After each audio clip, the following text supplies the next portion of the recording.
Recently, I posted a video series narrating a quite controversial theory on the origins of Indo-Europeans. I have been talking about this theory for a while on my Instagram, and I generally get criticisms that in my opinion miss the point.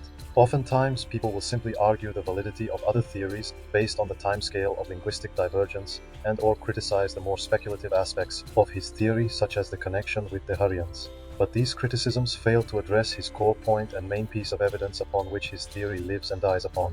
What he argues is that fundamentally there is only one viable vector for the Basque languages being where they are in the population they are in. That vector is the Western steppe herders. Every other part of his argument on some level rests upon whether or not this is true. You can find some kind of evidence to support any theory if you look hard enough. For each point he makes about the rest of the Indo-European world, I can guarantee there is some alternative perception or hypothesis. Yet when it comes down to his explanation of the Basque language, all other hypotheses are ultimately inadequate based on current evidence. If you want to prove his theory wrong, you have to start with a solid explanation for where Basque comes from and how it survived the Indo-European migrations. Contrary to popular belief, the Basques are not 25% Indo-European. They may be in a literal sense because that is how much DNA they inherit from the Western steppe herders. If the Western steppe herders had rushed across Europe and mixed with no one, it may be reasonable to assume that the 75% of Basque DNA that remained local Neolithic is where they got their language from. But that is not how the migration took place. The population that spread Western steppe herder genetics to Iberia was already diluted with Neolithic European admixture. When you calculate Basque history using French bell beaker samples as opposed to either Yamnaya or Dutch bell beakers as is often used, you find a 70% replacement rate by the bell beakers of the local Iberian population. This is the same rate of replacement as the earlier corded ware.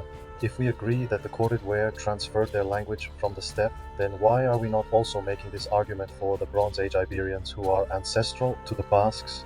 Another argument in favor of his hypothesis is the nature of the bell beaker descended cultures, specifically the Atlantic Bronze Age culture. To this day, there has been no discernible archaeological evidence showing that the Iberian section of the Atlantic Bronze Age was considered distinct or different from the rest of the Atlantic Bronze Age that supposedly spoke an entirely different language. Maybe this just simply proves that the bell beakers had adopted a non-Indo-European language and spread this to Iberia whilst the rest of the wider corded ware were still Indo-European. This is possible. However, you would have to first prove their archaeological distinction from the rest of the corded ware that could imply that they had adopted an old European culture.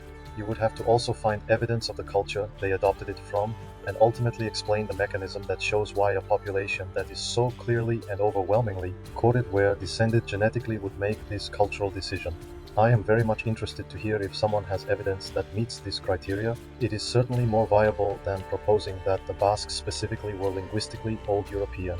This theory, however, would not be complete if I didn't also argue for the viability of his model in explaining the spread of Indo-European into Europe. This model, I believe, stands on its own, regardless of whether the Western steppe herders are found to be Indo-European or not. Firstly, I will talk briefly on what we know about the religion and culture of the early Bronze Age Northern and Western Europeans.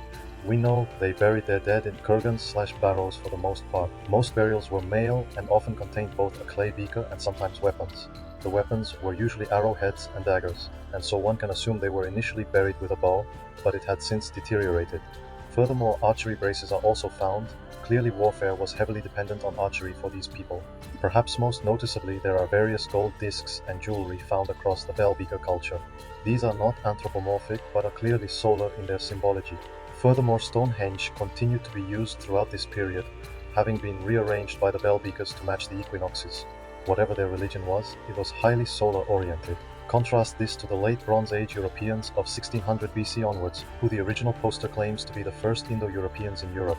Kurgans are typically replaced by cremation, which until now had really only been seen in West and South Asian cultures, most noticeably the Indo-Aryans. The artifacts we do find are significantly more myform in form, with the emphasis being on long swords, helmets, chest plates and so on, rather than archery. In fact, the British Celts did not even have a word for bows prior to the Roman invasion, showing a severe drop in use. There is also a relative lack of gold artifacts, and most artifacts are now bronze and related to war, suggesting different cultural priorities. Solar motifs become less common. There are still motifs of quote-unquote sun chariots in Scandinavia, but these are almost identical to those found in Mycenaean Greece and are only speculatively linked to the sun. Speaking of chariots, they make their first appearance in Europe around this time too.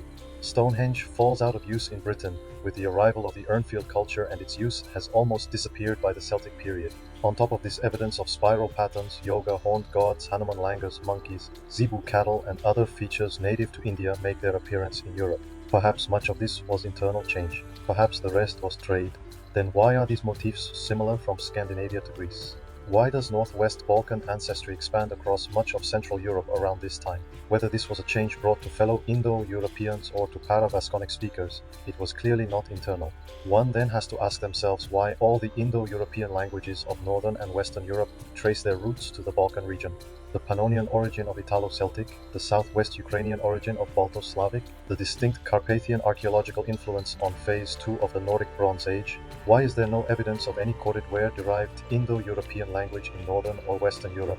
Why do they all seem to come from the edges of the Balkans to summarize? In order to genuinely refute the basis of Alberto's theory about Indo-European origins, you need to 1. Explain the mechanism through which either the Basques or the Belgiques adopted an old European language in spite of their genetic heritage. 2. Explain why there is an apparent lack of religious and cultural continuity in Northern and Western before and after the end of the Unetika culture. 3. If the post-Unetika cultural shift was Indo-Europeans interacting with other Indo-Europeans, what impact did this ultimately have? If the impact was minimal, why was the shift so significant both genetically and culturally back then? Prehistory enthusiasts have jumped to conclusions thanks to the popularity of David Anthony's book detailing the steppe hypothesis. Their only major piece of evidence is the genetic spread of the Western steppe herders and the speculative link this has to the spread of Indo-European languages. But genes do not have languages. This argument on its own proves nothing. One has to take an honest look at genetics, archaeology, and linguistics to gain a clear picture of the origins of the Indo-Europeans. You will notice I have largely ignored Asia in this video.